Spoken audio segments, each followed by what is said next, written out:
ዘንድሮ እንደሚታወቀው ጥምቀት ሰኞ ዕለት ነው የሚውለው። በዚህ ምክንያት ደግሞ እሁድ በኋላው ስላሉ እሁድና ቅዳሜ በኋላው ስላሉ ትልቅ ጥያቄ ይነሳል። ለዚህም ጥያቄ ደግሞ ሁለት አይነት መልስ ሊሰጥ ይችላል። ከዚህ አንፃር አስቀድሞ የቤተክርስቲያኗ ስርዓት ለመንገር ነው ይሄንን ሐሳብ ማስተላለፍ የሚያስፈልገው። ሁለት ነገሮችን መጀመሪያ ቀድመን እናልፋለን። ጾሙን በተመለከተ ጾመ ጋድን በተመለከተ ማለት ነው። ጋድም እንላለን። ጾመ ጋድ እና ጾመ ጋድ ይባላል። ጋድ ስንል ምን እያልን ነው? ጋድ ስንልስ ምን እያልን ነው የሚለውን ደግሞ መመልከት ያስፈልጋል። ዛሬ በዚህ ቪዲዮ እንግዲህ ይህንን ጥያቄ የምንመልስ ይሆናል። ይሄ ጥምቀት እንደምታውቁት ሰኞ ነው የሚውለው። ከኋላው ደግሞ እንዳልኳችሁ እሁድና ቅዳሜ አሉና ይጾማል ወይ ጋድ አለ ወይ? ምክንያቱም እሁድ ነው የሚውለው ሰኞ የሚለው ጥያቄ ስለሚነሳ ማለት ነው።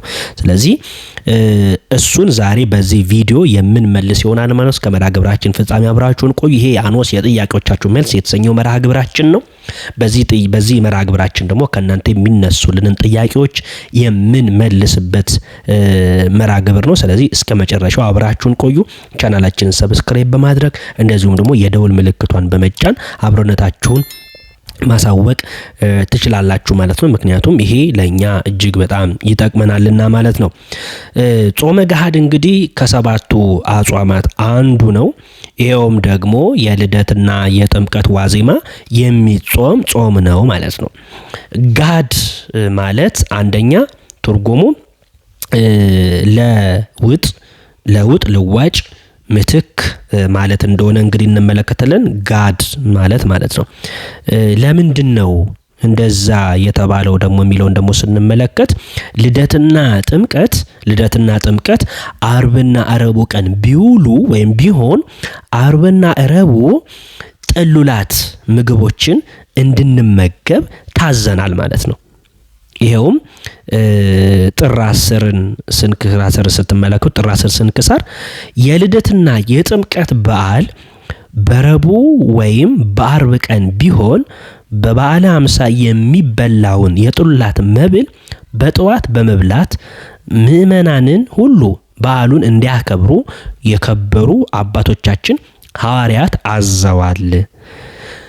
እሊህ ሁለቱ የእግዚአብሔር ታላላቅ በዓሎቹ ናቸው ብሎ ይናገራል። እኚህ ሁለቱ ስለዚህ ጥምቀትና ልደት በጾም ቀን ቢሆኑ ስለምንበላ በዋዜማቸው ግን ተክተን ለውጠን እንድንጾም ስለታዘዝን ያ ጾም መጠሪያ ስሙ ምን ተባለ? ጾመ ጋር ተብሎ ተጠራ ማለት ነው። በነገራችን ላይ ስርዓቱ አንዴ ስለተሰራ በየጊዜው አይቀያየርም። ስለዚህ ረቡም አርብም ባይሆኑ ልደትና ጥምቀት ሁሌም ይጾማል ከሰባቱ አጽዋማት አንዱ ስለሆኑ ማለት ነው። ግን ሐሳቡ የአርብና የረቡ ተውላጥ ወይም ደግሞ ልዋጭ ስለሆነ ነው የሚለውን ነገር መያዝ ያስፈልጋል ማለት ነው። ሁለተኛው ምክንያት ደግሞ ገሃድ የሚለው ቃል ነው።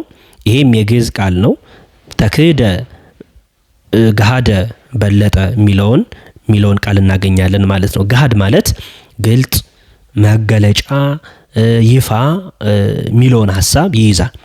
ይሄም ሁላችንም በዓለም ላይ ስንኖር የምናገረው ነው። ምንናገራቸው ነገሮች እስቲ ገሃዱን ንገረኝ፣ ገሃዱን አሳውቀኝ ብለን እንደምናየው ማለት ነው። ስለዚህ ገሃድ ማለት ግልጽ ማለት ነው፣ ይፋ ማለት ነው። ሰዎች ሲነጋገሩ ራሱ በገሃዱ ዓለም እንዲደረጋል ምናምን ብለው ይናገራሉ። ይሄ በግልጡ ዓለም እንደማለት ነው። ይሄ መገለጫ ግልጽ ማለት ስለሆነ ትርጉሙ ማለት ነው። ለምንድን ነው ታዲያ እንደዛ የተባለው የሚለውን ባጭሩ ስንመለከት መገለጫ የተባለበት ምክንያት የአርብና የረቡ መገለጫ ነው ማለት ነው። ስለ ጾም ያንን ለመግለጽ ነው። አርብን ጾም ነበረ፣ ረቡም ጾም ነበረ። ግን ጥምቀትና ልደት ስለዋሉበት ልንበላ ነው ብለን የዚያ መገለጫ ይህንን ጾምናል ብለን የመደበኛውን ትርጉም እንተረጉማለን። ሌላውና ትልቁ ነገር ግን የልደት ክርስቶስ በስጋ የተገለጠበትን ማሳየት ነው። እንግዲህ በዚያው ዕለት የሚባለው ቃለ እግዚአብሔር በጣም የሚገርም ነው። ስለዚህ በዚህ ጊዜ ጌታችን መድኃኒታችን ኢየሱስ ክርስቶስ የተወለደበትን ምክንያት አድርገን እንመለከታለንና በዚህ ዕለት አይቶ የማያውቁት መላእክት ጌታችን መድኃኒታችን ኢየሱስ ክርስቶስን በስጋ ተገልጠው አዩት። እነዚህ ሰማያት እነዚህ መላእክት ማለት እነዚህ መላእክት ክርስቶስን ምን ማለት በስጋ የተወታ ያቆምና መላእክት ያላዩትን ሰዎች አዩ ማለት ነው። መላእክት ያላዩትን ስለዚህ በስጋ መገለጡን መላእክት ተገልጠው አዩት፣ የሰው ልጆችም አዩት። ስለዚህ ስብሐት ለእግዚአብሔር በሰማያት ወሰላም በምድር ስምረቱ ለሰብእ ብለው አመሰገኑ። ስለዚህ መገለጥ የሚለውን ይህንን ገሃድ እንላለን።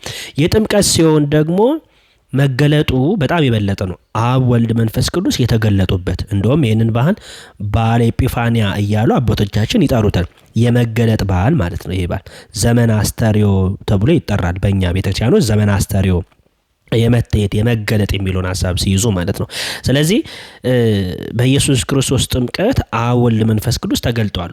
ኢየሱስ በስጋ ተገልጦ በዮርዳኖስ በዮሐንስ እጅ ሲጠመቅ አብ ደግሞ በሰማይ ሆኖ በደመና የምወደው ልጄ ይሄ ነው የሚል ድምፅ አሰምቷል።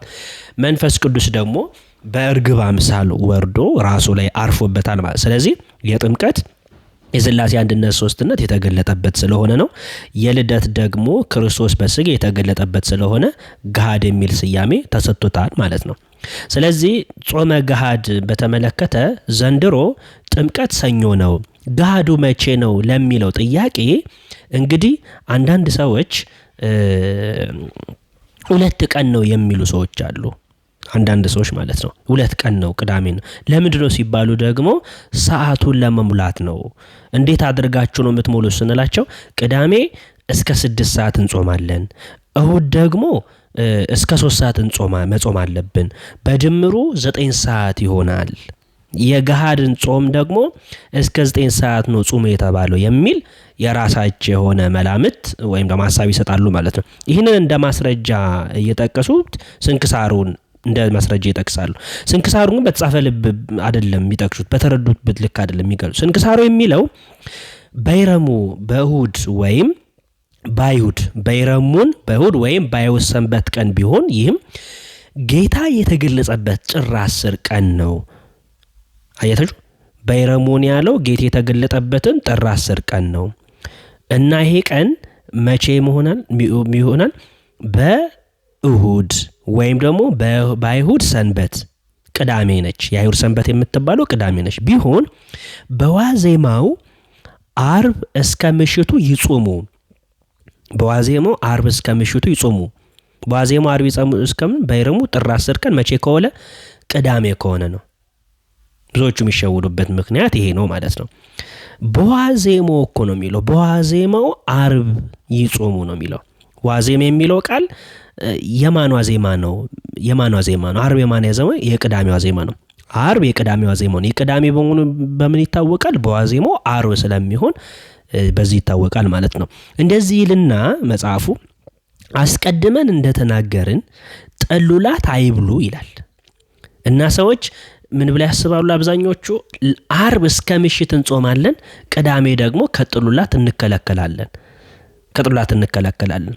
ስለዚህ እንደዚህ እያሉ የራሳቸውን ሐሳብ የሚጨምሩ አሉ ማለት። ይሄ ደግሞ ትክክል አይደለም በፍጹም። ቅዳሜ ከጥሉላት ተከልክለን እስከ 6 ሰዓት እንጾማለን፣ እሁድ ደግሞ እስከ 3 ሰዓት እንጾማለን፣ ስንደምር 9 ሰዓት ይሆናል ምናምን የሚባለው ይሄ ስህተት ነው ማለት። ለዚህ መስረጃ አምጡ ሲባሉ ደግሞ ሰዓቱ እንዲሞላልን ነው። ሁለተኛ ደግሞ በይረቡን እንዲበሉ ብሎ ግልጥ ባሉን ነገር አምታተው እንግዲህ ለማምጣት ይሞክሩ ለራሳቸው ስጋ። ይሄ ደግሞ ፍጹም ትክክል አይደለም፣ ስህተት ነው፣ በፍጹም ስህተት ነው።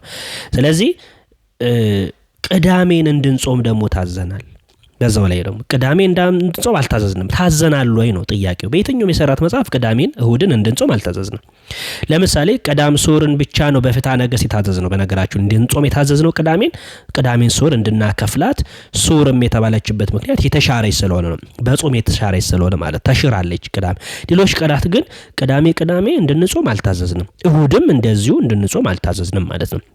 ሃይማኖተ አበው ላይ ሕንጻ መነኮሳት የሚል አለ። ሕንጻ መነኮሳት ላይ ቅዳሜ መጾም አይገባም ካለ በኋላ ነገር ግን የምንጾምበት ጊዜ አለ። እሱም እስከ 6 ሰዓት እስከ 7 ሰዓት ብላ ያስቀመጠው ነገር አለ። እሱ ሐሳብ በደንብ ማወቅና መረዳት ያስፈልጋል። መጾም የሚገባው ግን አሁን ሁሌ እንጾማለን ማለት ሳይሆን ሕንጻ መነኮሳት ብሎ ነው የሚጠራው። መነኮሳት ናቸው። ጾር ቢነሳባቸው መነኮሳት ማለት ነው። ሰይጣን ቢፈትናቸው መጾም ይችላሉ። ይሄ ለመነኮሳት ብቻ ነው የተሰጠው ሃይማኖተ አበው እንጂ እሁድና ቅዳሜን መጾም እንዳለብን ለመግለጽ ግን አልነበረም። እሁድም የሚጾሙ ሰዎች ትክክል አይደሉም። ቅዳሜ የሚጾሙ ሰዎች ሰንበትን መሻር። ስለዚህ ቅዳሜን ጾም የሚሉ ሰዎች ፍትሐ ነገሥትን ትእዛዝና ሕግ ተላልፈዋል ማለት ነው። ይሄ ደግሞ ልክ አይደለም። በእርግጥ መምህራን ታላላቅ የሚባሉ ሰዎች ያንን ሲተረጉሙ የራሳቸውን የሆነ ሐሳብ አስቀምጠዋል። ይሄ ደግሞ ትክክል አይደለም። እንደ ቤተክርስቲያን ሐሳብና አስተምሮ ግን ይሄንን መረጥ ያስፈልጋል። ስለዚህ ቅዳሜና እሁድ ከዚህ አንፃር መታሰብ አለበት። ታዲያ ገሃዱ መቼ ነው ከተባለ ገሃድ እሁድ ነው። እንደ ቤተክርስቲያን አስተምሯችን ገሃድ እሁድ ነው። ቅዳሜን ጨምሮን አንጾምም፣ ግን እሁድን ነው ገሃድ ጾም። እሱም ከጥልላት ነው የምንከለከለው እሁድ። ለምን? ስለማይጾሙ ሰንበት ስለሆነ። እንደዛማ ቢሆን ኖሮ ቅዳሜ የሚጾም ቢሆን ኖሮ ለምን ነቢያትን ጾም ስንጾም ቅዳሜ እስከ 7 እስከ 9 ለምን አንጾም ነበር?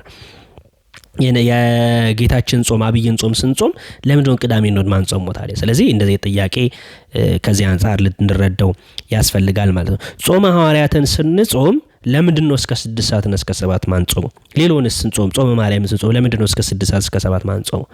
ስለዚህ ቅዳሜና እሁድ ከጥሉላት ምግብ ነው የምንጾመው። ቅዳሜና እሁድ የምንጾመው ከጥሉላት ምግብ ነው እንጂ ከሌላ አይደለም ማለት ነው። ቤተክርስቲያን ግን ቅዳሜ አይጾምም።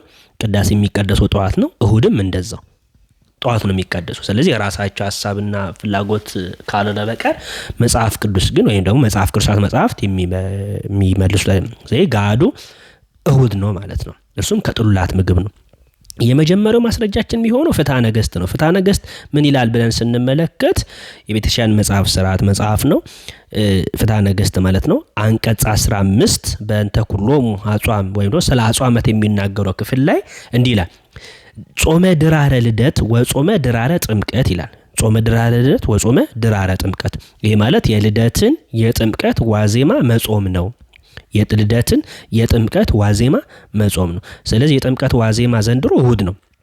የዋዜማ አይደለም፣ ዋዜማ ነው። ጋድ የምንለው ማለት ነው። ጾመ ድራረ ልደት ወይም ጾመ ድራረ ጥምቀት። የልደት የጥምቀት ይላል። ልብ በሉ፣ የልደትን የጥምቀትን ዋዜማ መጾም ነው። አንድም በልደት በጥምቀት ዋዜማ ከምግብ መከልከል ነው። ድሮ እንዲል ትግሬ አንድም የልደትን የጥምቀትን ራት መጾም ነው። የሚቆርብ ሰው አክፍሎ ያድራልና። አንድም የልደትን የጥምቀትን ዋዜማ ጥሉላት መተው ነው። ይህም ጋድ ይለዋል፣ መገለጫ ማለት ነው። አንድም ጋድ ይለዋል፣ ለውጥ ማለት ነው። ናቡከደነጾርን ጋድ ጾፍ እንዲለው ተውላጠ ጾፍ ሲል ልደት ጥምቀት ዓርብ ሮብ ሲውል የዚያ ለውጥ ማክሰኞ ሐሙስ ይጾማልና። ምን ነው እሁድ ቅዳሜ ሰኞ ማክሰኞ ሲውል ይጾማልሳ ቢሉ ይህስ በስርዓት አንድ ጊዜ ከተሰራ አይፈርስምና አንድም አንድ ጊዜ ሊፈጸም አንድ ጊዜ ሲቀር እንዳይረሳ ነው ይላሉ። ስለዚህ ቅዳሜና እሁድ ቢውል ለምሳሌ አሁን ሰኞ አይደለ ጥምቀቱ፣ ጋዱ እሁድ ቢውል ከጥሉላት ምግብ ምን እንላለን? እንከለከላለን። በመብላት ደረጃ ግን ስለማይጾም ማለት ይሄ ኖርማል ምግብ የምንለው ይሄ የጾም ምግብ የምንለው ግን እንበላለን። እሁድ ግን ይሄ በጾም ደረጃ እስከ 9 እስከ 10 ምናምን ብለን ግን አንጾም፣ ግን ጥሉላት ምግቦችን ግን እንጾማለን ማለት ነው። ስለዚህ ይሄንን ባጭሩ ካየን ይበቃናል። ተመልሶላችኋል ብዬ አስባለሁ። ምንም መወዛገብ አያስፈልግም።